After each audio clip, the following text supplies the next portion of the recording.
নেত্রকোনার মদন উপজেলায় ১১ বছর বয়সী এক মাদ্রাসা ছাত্রীকে ধর্ষণের দায়ে অভিযুক্ত শিক্ষক আমানুল্লাহ সাগরকে গ্রেফতার করেছে র্যাব। মঙ্গলবার রাতে ময়মনসিংহের গৌরীপুর এলাকা থেকে তাকে গ্রেফতার করা হয়। গ্রেফতারকৃত আমানুল্লাহ সাগর নেত্রকোনার মদন উপজেলার হযরত ফাতেমাতুজ জোহরা মহিলা কওমি মাদ্রাসার পরিচালক।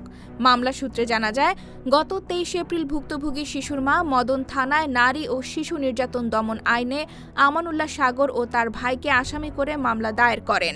এর আগে মাদ্রাসার ওই ছাত্রী অসুস্থ হয়ে পড়লে তাকে মদন উপজেলা সদরের একটি ক্লিনিকে নেওয়া হয়।